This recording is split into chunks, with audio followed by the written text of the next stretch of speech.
નમસ્કાર મિત્રો, સ્વાગત છે તમારું મારી ચેનલ ખ્યાતિ પારેખમાં। આજે આપણે અંગ્રેજીના 3 શબ્દો જેનો મીનિંગ એક જ થાય છે, પરંતુ ત્રણેય શબ્દો જે છે એનો અલગ અલગ જગ્યાએ ઉપયોગ થાય છે। સાઉન્ડ, કોઈ પણ કંપન જે હવા, પાણી કે અન્ય માધ્યમમાં ફેલાય છે અને કાન દ્વારા સંભળાય છે એવો અવાજ। દાખલા તરીકે પગલાંનો અવાજ, ઘંટનો અવાજ, પક્ષીનો કલરવ, વીજળીનો ગડગડાટ, પાણીનો વહેવાનો અવાજ વગેરે।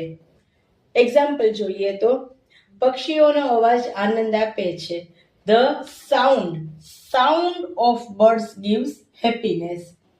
પાણી વહેવાનો અવાજ ખૂબ શાંતિ આપે છે। The sound of flowing water gives peace.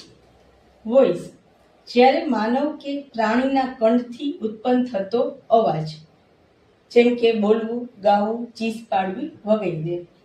Example જોઈએ તો મીનાનો અવાજ બહુ મીઠો છે, તો એ મીનાના કંઠ દ્વારા કરવામાં આવે છે, તો એના માટે વોઇસ વાપરવામાં આવશે કે Meena's voice is very sweet.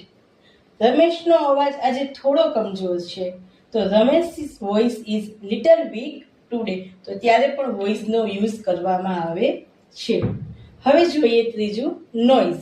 Meaning તો એ જ અવાજ, પણ કેવો અવાજ, તો કે અમુક અવાજ આપણને ગમતા હોય છે ને અમુક અવાજ આપણને નથી ગમતા હોતા। તો નોઇઝ એક એટલું એવું છે કે જેનો અવાજ આપણને અસહ્ય લાગે છે, ધ્યાનભંગ કરે છે, કર્કશ અવાજ છે, તેને નોઇઝ કહેવામાં આવે છે। જેમ કે બાંધકામનો અવાજ, મશીનરીનો મોટો અવાજ, ટ્રાફિકનો અવાજ, એલાર્મ ક્લોકનો અવાજ વગેરે।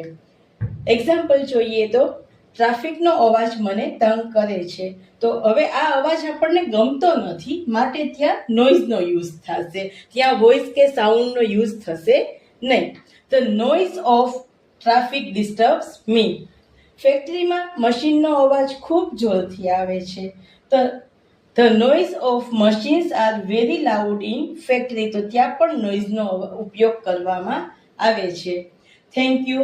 મારા વિડીયોઝને આવી જ રીતે લાઈક કરજો, શેર કરજો, સબસ્ક્રાઈબ કરજો, ફોલો કરજો અને ચોક્કસથી કોમેન્ટ કરજો।